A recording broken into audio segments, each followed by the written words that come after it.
शुरू कीजिए। श्री प्राणनाथ प्यारे की जय, सतगुरु महाराज की जय। सुंदर साथ को मेरा ना जुदाई है जहाँ पर, चलो पिया हम चले वहीं। ना जुदाई है जहाँ पर, चलो पिया हम चले वहीं। खूब देखी माया तेरी, न्यारा ये हक खेल है। खेल खेल में हम रूहों की बन गई ये जेल है। कैद से रूहें कैसे निकली, अपना तो कुछ बल नहीं। ना जुदाई है जहाँ पर, चलो पिया हम चले वहीं। ना जुदाई है जहाँ पर, याद ना था कुछ भी हमको। कौन है जाना कहाँ, याद ना था कुछ भी हमको। कौन है जाना कहाँ, खोल आंखें रूह की तुमने, दिखा दिया अपना जहां। सुख अरश के याद आए, सही न जाए दूरी यहाँ। ना जुदाई है जहाँ पर, चलो पिया हम चले वहाँ। ख्वाब में भी साथ अपने ल्याए हो न्यामत बका, पर यहाँ पर रूहें तेरी कर सकी ना हक अदा। क्योंकि खाकी बुत यहाँ पर, असल इश्क वो दे दो पिया। ना जुदाई है जहाँ पर, चलो पिया हम चले वहाँ। ना जुदाई है जहाँ पर। बोलो श्री प्राणनाथ प्यारे की जय। प्राणनाथ प्यारे की जय। प्रणाम जी, धन्यवाद दीदी। शुरू करते हैं सुंदर साथ जी।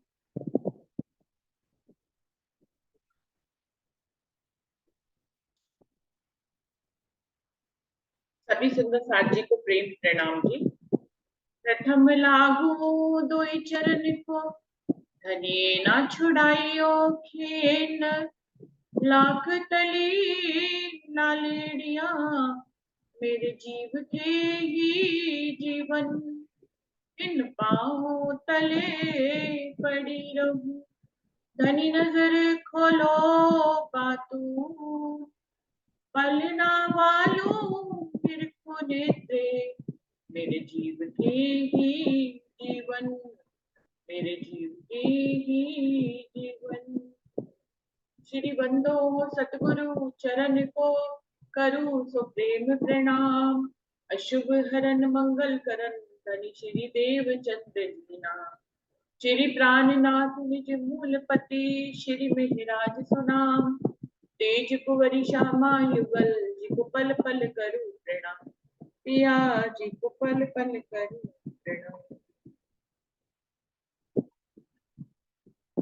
सुंदर साथ जी खिलवत वाणी का 16वां प्रकरण चल रहा है, जो कि आखिरी प्रकरण है। मेहर हुई मोहम्मद पर, खोले नूर तजल्ला द्वार। इसकी 21 चौपाई हो गई थी।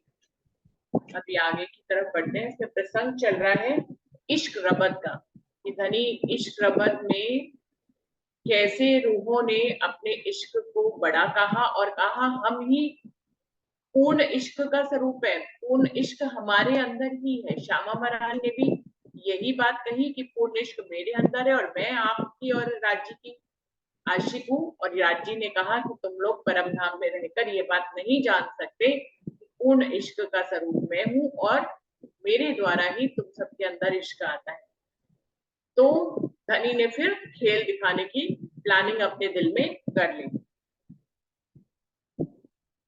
ए बातें असल की करते इश्क सो प्यार, हंसते खेलते बोलते एक ही चरण बारंबार। वो कह रहे हैं ये कोई इश्क रबत को ये मत समझिएगा कि परमधाम में कोई लड़ाई झगड़ा होता था या वाद विवाद होता था। ये बातें तो हम प्यार में हंसते खेलते ही बोलते रहते थे। इस तरह की बातें हंसते खेलते बोलते थे, मतलब इसमें कोई वाद विवाद नहीं था, कोई झगड़ा नहीं था। बस राज्य हमारे दिल में उपजाते थे और हम लोग बोलते थे। धनी कहते थे इश्क मेरा बना है, हम भी हंसते हंसते कह देते थे कि इश्क मेरा बना है। और श्यामा महारानी भी ऐसे ही कहती थी कि इश्क मेरा बना है। यही चलन बारंबार, एक बार नहीं होता था ऐसा, ऐसा परमधाम में बार बार होता था। मतलब ये जो इश्क की बात है कि इश्क मेरा बड़ा है मैं आपकी आशिक हूँ, इश्क मेरा बड़ा है मैं आपका आशिक हूँ, इस तरह की बात बार बार परमधाम में रिपीट होती थी।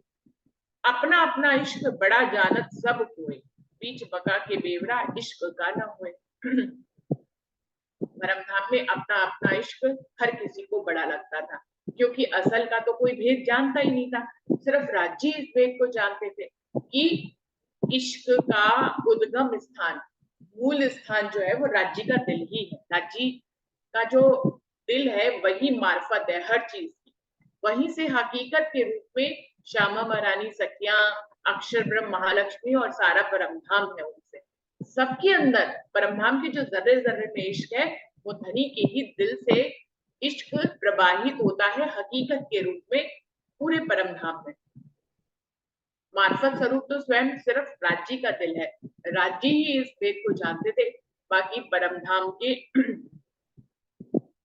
बाकी सुंदर बाकी जो स्वरूप है, जो राज्य के ही स्वरूप कहलाते हैं, लेकिन वो राज्य की वाहिदत से जुड़े हुए तो हैं, लेकिन राज्य की वाहिदत अक्षर ब्रह्म के साथ अलग है और श्यामा महारानी और रूहों के साथ उनकी वाहिदत अलग है। तो सभी वाहिदत में, वाहिदत से अलग न अक्षर ब्रह्म है न महालक्ष्मी है।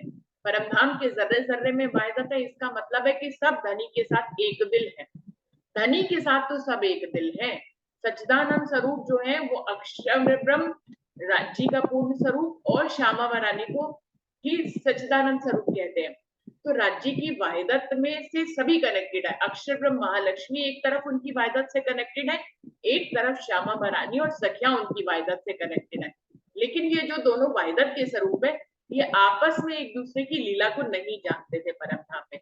अक्षर ब्रह्म श्यामा महारानी और रूहों की लीला को नहीं जानती और श्यामा महारानी और रूहें अक्षर ब्रह्म और महालक्ष्मी की लीला को नहीं जानते हैं। सब वाहिदत में, लेकिन उसके बावजूद भी जो चितगन स्वरूप राज्य है वो मार्फत का स्वरूप है। उनसे कुछ सब कुछ वहीं से उद्गम होता है हकीकत के रूप में।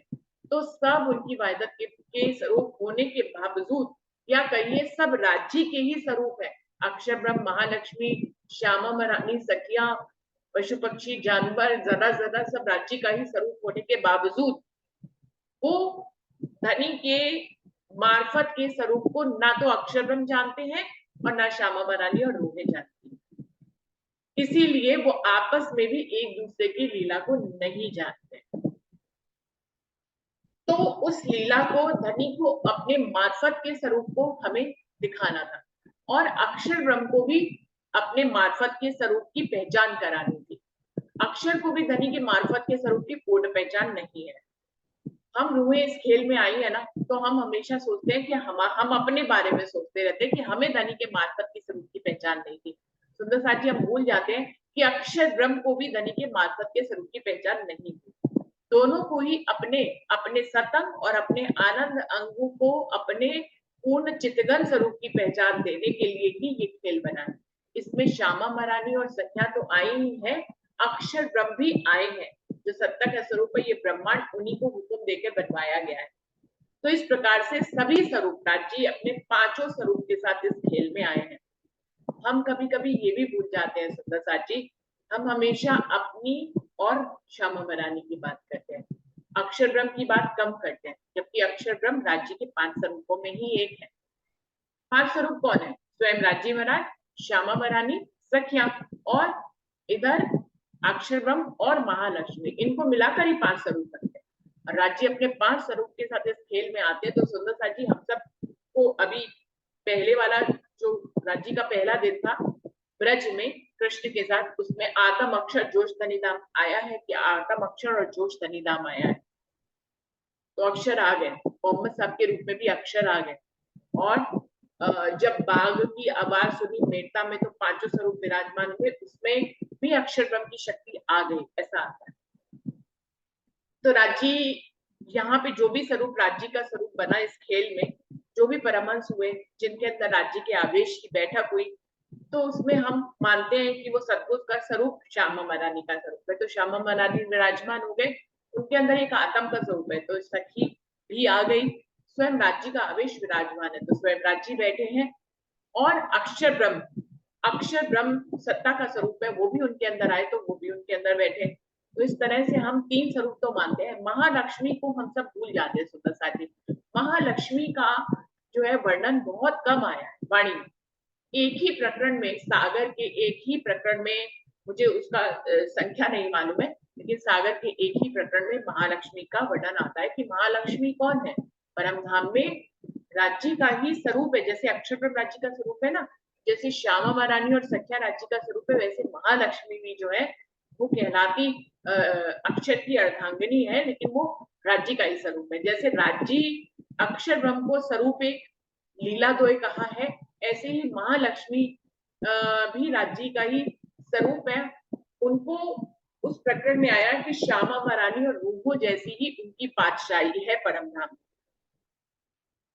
उससे कम समझने की भूल महालक्ष्मी को नहीं करना चाहिए, लेकिन पूरी ब्रह्मवाणी में श्यामा महारानी, सखियों, अक्षर और राज्य की बात ज्यादा है, महालक्ष्मी की बात कम है। लेकिन इंद्रावती जी ने लिखा क्योंकि 5 स्वरूपों में महालक्ष्मी आती है, तो महालक्ष्मी के बारे में मेरे मन में जानने की जिज्ञासा हुई। तो राज्य कभी भी अपनी रूह के दिल में कोई संदेह नहीं रखते हैं। वो इस वाणी को लाए इसलिए है कि उनको अपनी रूहों को बेशक करना है, निशंक करना है। तो उन्होंने महालक्ष्मी की बात सिर्फ मुझे बताई कि महालक्ष्मी की साहिबी जो है वो श्यामा महारानी और रूहों से कतई कम नहीं। यानी कि जैसे श्यामा महारानी और रूहें राज्य का आनंद अंग है, ऐसे ही महालक्ष्मी भी राज्य का ही अंग है, और उनको भी सुख जो है राज्य के माध्यम से मिलता है। जैसे श्यामा महारानी और सखिया राज्य के ही वायदत के स्वरूप है, ऐसे ही अक्षरब्रह्म और महालक्ष्मी भी राज्य के ही वायदत के स्वरूप है।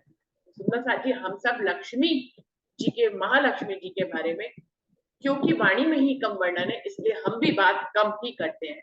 क्योंकि हम वाणी के आधार पर चलते हैं, तो वाणी में जहां जहां जैसी जैसी चौपाई आती जाती है, हम भी वैसा वैसा वर्णन करते हैं, या हम भी वैसा वैसा ही मंथन करते हैं सुप्रसाद जी।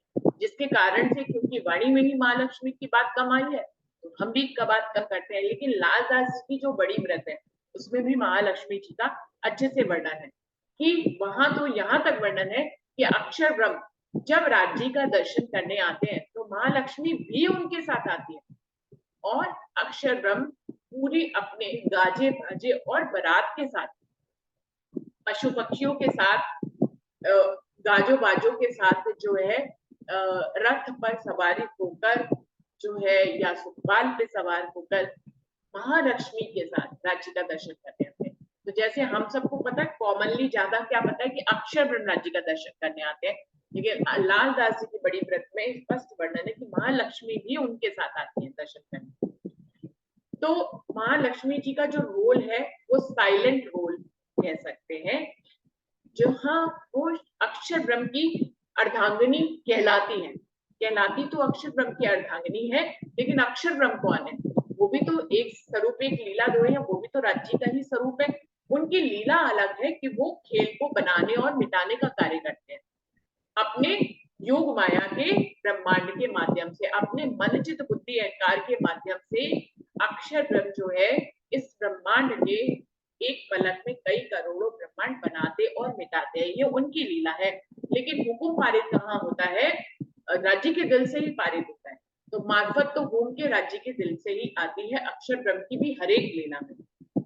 ऐसे ही लक्ष्मी जी की ज्यादा लीला का वर्णन नहीं है, लेकिन ये जरूर वर्णन आया है कि महालक्ष्मी को भी सुख जो है वो राज्य के माध्यम से ही मिलता है।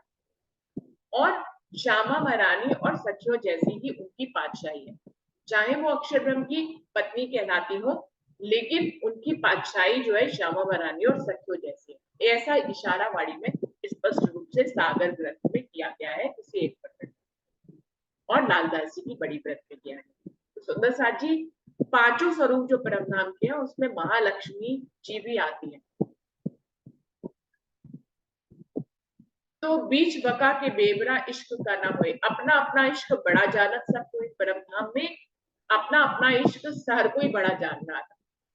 बीच बका के बेवरा इश्क का ना होए, लेकिन परम धाम में राज्य इश्क का बेवरा नहीं कर सकते थे। परम धाम में सभी राज्य के स्वरूप है, तो कौन किसके इश्क को कम कहा जाए और किसके इश्क को अधिक कहा जाए? परम धाम में राज्य कम और ज्यादा तो कर ही नहीं सकते, क्योंकि द्वैत का तो वो ब्रह्मांड ही नहीं है। तो अपने इश्क को बड़ा और सखियों के इश्क को छोटा तो कह ही नहीं सकते। अपने ही स्वरूपों के इश्क को छोटा कैसे कह दे?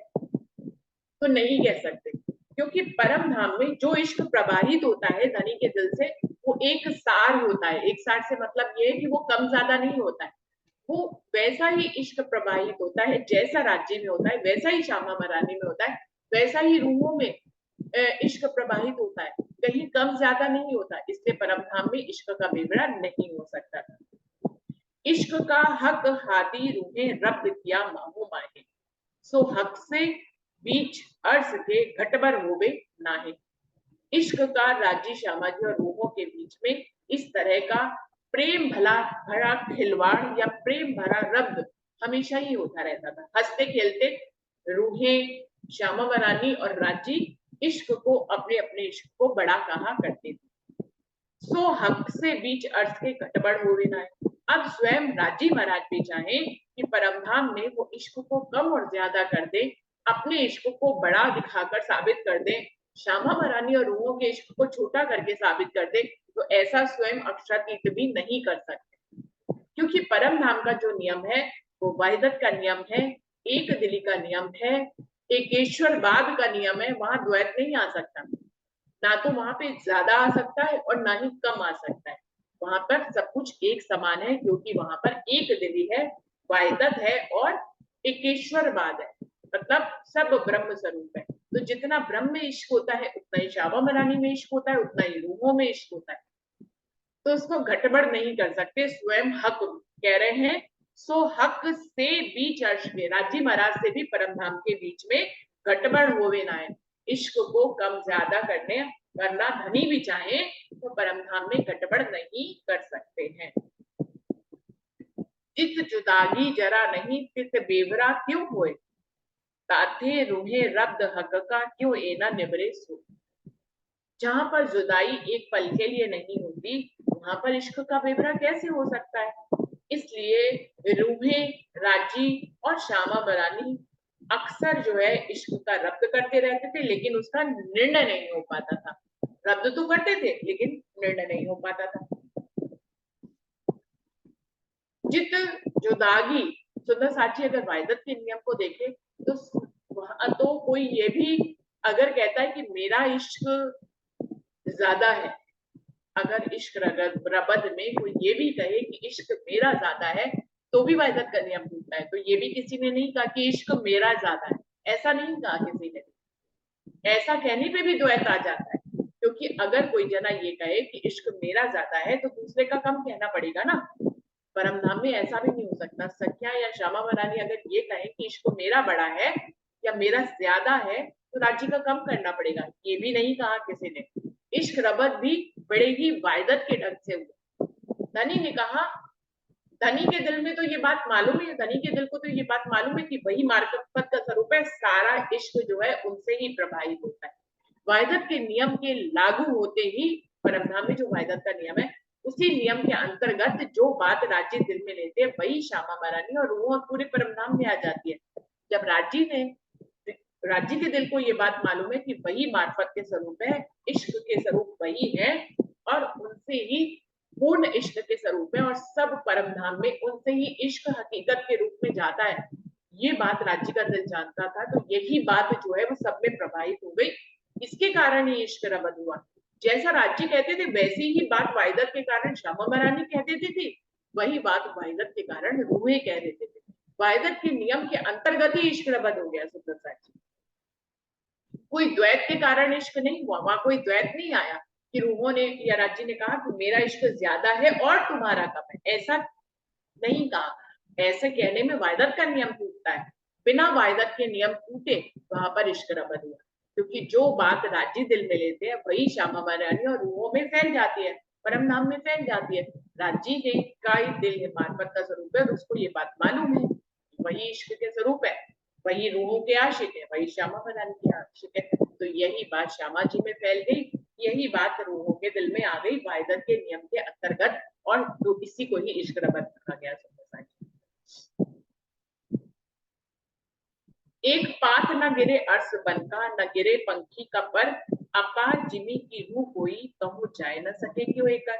परम धाम में तो एक पत्ता भी रूहे श्यामा महारानी और राज्य जुदा हो जाए ये तो सोच भी नहीं सकते। वहां तो एक पत्ता भी राज्य से जुदा नहीं हो सकता।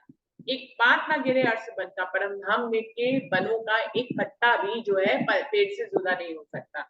ना गिरे पंखी का पर, किसी पक्षी का पंख भी उसके तन से अलग नहीं हो सकता। अपार जिमी की रूह कोई कहूं जाए ना सके क्यों एकर। तो सोचिए जब वहां पर पशु पक्षी और पेड़ पौधों का भी ऐसा हाल है कि कोई एक दूसरे से जुदा नहीं होता, तो परमधाम की जमीन पर रूहे राज्य से जुदा हो जाए ये तो असंभव सी बात है। आगू वायदत जिमी के कहूं नाम न जरा एक, आगू जर्रे वायदत के उड़े ब्रह्मांड अनेक। वो कह रहे वायदत की जमीन के आगे अगर आप देखें, आगू वायदत जिमी के कहूं नाम न जरा एक, वायदत के आगे तो कोई नाम ही नहीं आता है। जब वायदत आ जाता है, ये शब्द आ जाता है, तो फिर इसके बाद कोई शब्द नहीं आ पाता। वायदत मतलब एक दिली, वायदत को बहुत गहराई से समझना पड़ता है। सुंदर साथी वहां पर एक बार वायदत का भी मंथन किया था हम लोगों ने, क्योंकि वायदत में सुंदर साथ को ऐसा, जैसे कि अभी पहले मैंने बताया कि वायदत के नियम के अंतर्गत इश्क रबद हो गया कि जो राज्य के दिल में आया वही राज्य सब में फैल गया, तो इश्क रबद हो गया। लेकिन अगर यही बात है, वायदत इसी को ही कहते हैं, तो सुंदर साथ ने प्रश्न किया था जिसके ऊपर एक पूरी वीडियो बनी हुई है, तो फिर एक रूह राज्य के बाग को नीले रंग का देखती है और दूसरी रूह उसी पल में लाल रंग का कैसे देख लेती है। तो वायदत का नियम टूट गया ना। एक रूह ने लाल रंग का देखा, एक ने नीले रंग का देखा। एक रूह एक समय पे निरत कर रही है, एक रूह उसी समय पे भोजन बना रही है, तो दोनों के अंदर अलग अलग बात आई है ना। तो वायदत में तो एक सी बात आती है। अगर वायदत का मतलब हम यही समझे कि एक सी बात आती है पूरे परमधाम में, तो फिर ये बात कैसे होती है, तो ये लीलाएं कैसे घटित होती है कि एक ही समय में एक रूह राज्य के साथ साथ निरत कर रही है और एक रूह उसी समय पे भोजन बना रही है और एक रूह उसी समय पे पान बीड़ा बना रही है और एक रूह जो है जंगलों में जाकर सब्जी और फल ला रही है। तो ऐसे कैसे संभव है। तो इसका मतलब है हर रूह के अंदर अलग अलग लीला के भाव आ रहे हैं। तो वायदत का मतलब होता है एक दिल से कनेक्टेड होना, यानी कि राज्य के दिल से कनेक्टेड होना, इसको वायदत कहते हैं। उस वायदत में श्यामा महारानी, रूहें, अक्षर ब्रह्मा, लक्ष्मी, पशु पक्षी, पेड़ पौधे और जर्रे जर्रे सब आते हैं। सब किससे कनेक्टेड है, एक दिल से कनेक्टेड है। कौन से दिल से, राज्य के दिल से, इसको वायदत कहते हैं। अब राज्य हरेक के दिल में भिन्न भिन्न बातें भी पहुंचाते हैं और एक सीधी बातें पहुंचाते हैं। जब उनको इश्क रबत करना था तो ये वाली बात फैल गई कि मैं इश्क का पूर्ण स्वरूप हूँ और मैं आशिक हूँ। यही बात, सेम बात श्यामा महारानी में फैली, यही बात रूहों में फैली। लेकिन वायदत का एक स्वरूप किसी को ही नहीं समझना चाहिए। राज्य के दिल से कनेक्टेड होने के कारण सारा दामोदार, सारा मुद्दा राज्य के दिल पे है।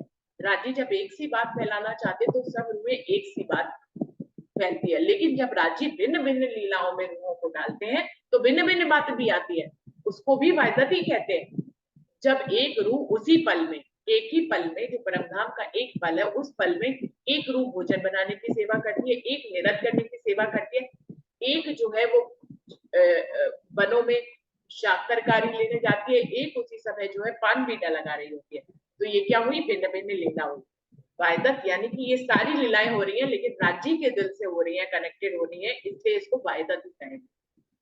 अब इसको भी तो वायदत ही कहेंगे कि राज्य के दिल से ही श्यामा महारानी और रूहों में प्रेम प्रेम का विस्तार होता है और राज्य के दिल से ही कनेक्टेड अक्षर ब्रह्म के अंदर सत्ता का भाव प्रवाहित होता है, तभी तो वो खेल बनाता और मिटाता है।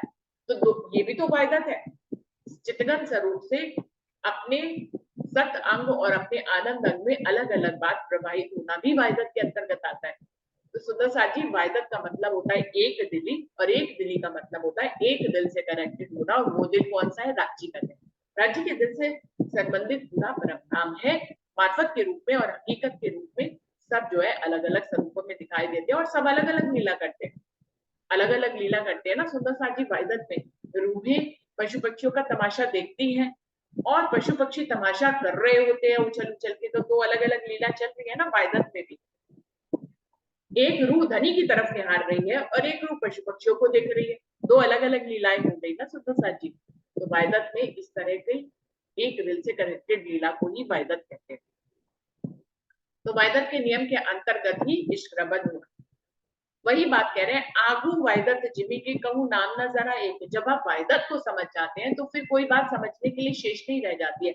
वायदत को बहुत गहराई से समझना है। आगू वायदत जिमी के कहूं नाम ना जरा एक। वायदत की एक जमीन को यदि आप समझ गए कि वायदत उस परमधाम की जमीन पर किस तरह से है, तो फिर कहूं नाम न जरा एक, फिर आप कोई भी बात और कोई भी जमीन आपको नहीं समझ में आएगी। आप वायदत की जमीन का जब विचार करेंगे, वायदत की जमीन के बारे में आप वायदत को जब आत्मसात करेंगे तो फिर आपको कोई जमीन और नहीं दिखाई दे सकती, फिर आपको खेल भी नहीं दिखाई दे सकता। कैसे ये बात घटित हो रही है, देखिए चौपाई क्या कह रही है, फिर से पढ़ रही हूँ। आगू समझने वाली चौपाई है। आगू वायदत जिमी के कहूं नाम न जरा एक। वायदत की जमीन के, अगर इसका शाब्दिक अर्थ करूं, आगे वायदत जमीन के, यानी कि वायदत की जमीन के आगे कहूं नाम न जरा एक, कोई और नाम चलता ही नहीं। आगू जर्रे वायदत के, वायदत के एक जर्रे के आगे उड़े ब्रह्मांड, अनेक ब्रह्मांड उड़ जाते हैं। ये बात कहने का क्या तात्पर्य है कि वायदत की जमीन के आगे, वायदत के जर्रे के आगे अनेकों ब्रह्मांड उड़ जाते हैं।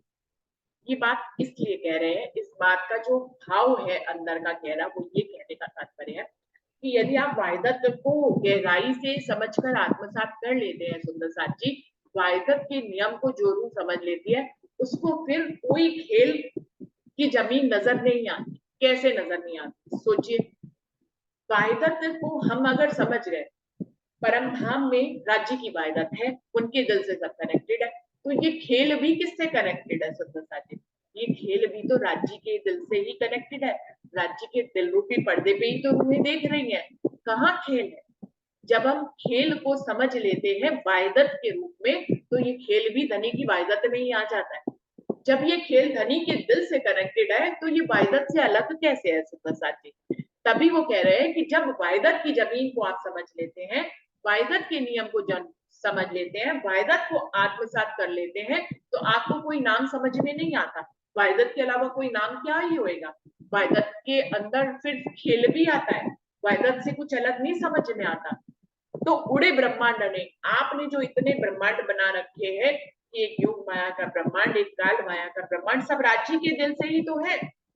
जब वायदत में ये सब आ जाते हैं तो ये अलग अलग कैसे हैं।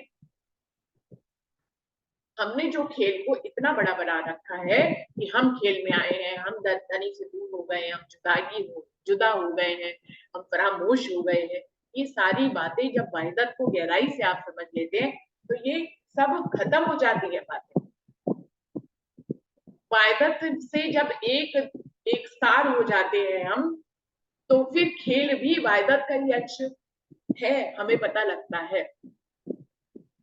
योग माया भी वहीदत का ही अंश है, हमें पता लगता है मार्फत में। जीव सृष्टि, ब्रह्म सृष्टि, ईश्वर सृष्टि सब वहीदत का ही अंश है, हमें पता लगता है। सुंदर साथ जी, जब ये खेल राज्य के दिल से बना, वहीं से ही हुक्म पारित हुआ। उसको क्रियात्मक रूप में धनी ने क्या कहा कि मैंने हुक्म पारित किया, अक्षर ब्रह्म तक गया, फिर अक्षर ब्रह्म का जो अव्याकृत स्वरूप है यानी कि उसका मन का स्वरूप है, वो जो है अपने आप को सपने में देखता है महाविष्णु के रूप में, और महाविष्णु से फिर पूरा ब्रह्मांड बन जाता है। तो सुंदर साथ जी, अगर इसको बंद करते जाए डिब्बियों में, तो महाविष्णु जिससे ये खेल का विस्तार हुआ है, इस खेल के प्रधान कौन है? महाविष्णु है। महाविष्णु किसके मन का स्वरूप है? अब वापस चलिए, महाविष्णु अक्षर के मन का स्वरूप है। तो अक्षर का मन कहाँ है? अक्षर के पास ही तो होगा। अक्षर का मन अक्षर का है, और अक्षर किसके स्वरूप है? अक्षर राज्य के स्वरूप है। और राज्य किसके स्वरूप है? राज्य स्वयं चित्तगत स्वरूप है। अब उसके खेल में जो जीव बने, जो ईश्वर बने, जो ब्रह्म बने, नाम विभिन्न लीलाओं के विभिन्न विभिन्न नाम है। जैसे परम धाम में वहीदत की नजर से इस खेल को देखते, इस चौपाई में जो कहा जा रहा है, वहीदत की नजर से इस खेल को देखें तो आपके लिए सारे ब्रह्मांड उड़ जाएंगे।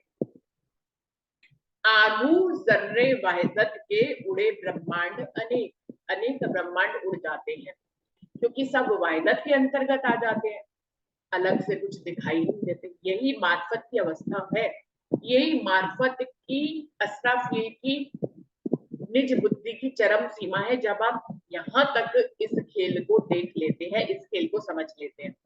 लेकिन हम क्योंकि इस आंखों से, झूठी आंखों से इस खेल को देख रहे हैं, यहाँ पे संबंधों को देख रहे हैं। धनी ने जो इतना स्ट्रॉन्ग अपनी वहीदत का ये खेल बनाया है, ये जो काल माया का ब्रह्मांड का जो खेल बना है, ये भी वहीदत का इतना स्ट्रॉन्ग खेल बनाया है कि इसमें हमको ऐसा लगता है कि ये कोई अलग जमीन है। ये राज्य के दिल में चल रहा है। इस पल भी, इस समय भी, जितने भी ये ब्रह्मांड है, कहाँ है? राज्य के दिल में ही है, उनकी वहीदत में ही है।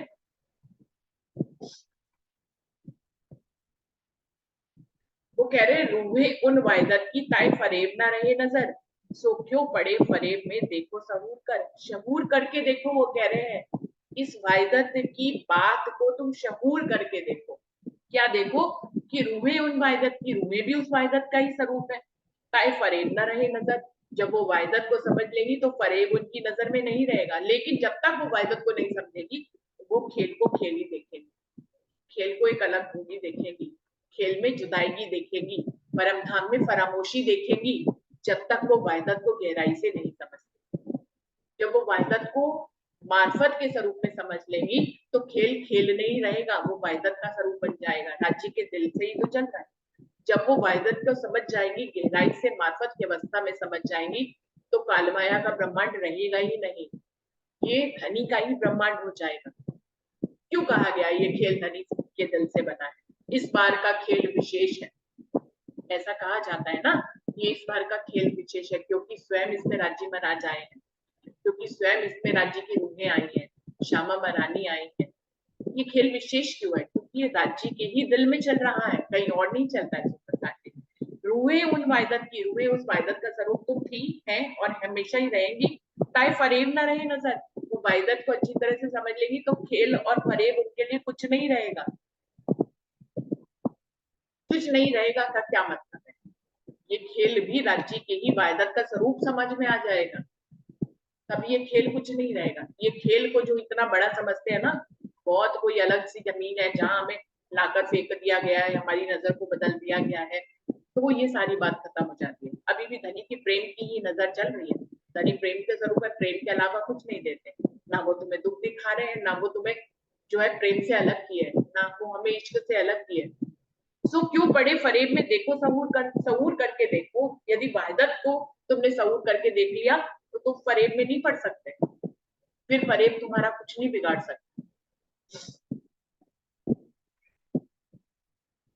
मौत उठ बैठे नहीं, कायम अर्श सुभान ठौर नहीं, अबलीस को जरा न कबू नुकसान।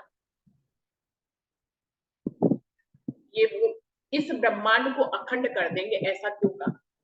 इससे पहले भी ब्रह्मांड बनते थे, किसी को अखंड नहीं किया। जीव सृष्टि सहित पूरे ब्रह्मांड को अखंड कर दिया।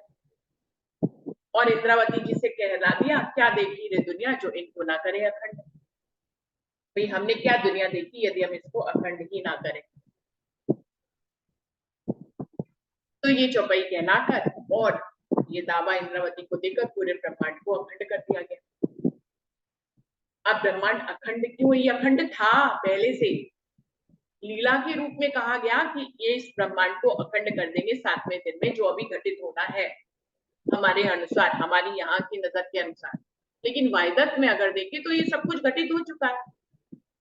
हमारे साथ जो हो रहा है ये राज्य के दिल में पहले से ही।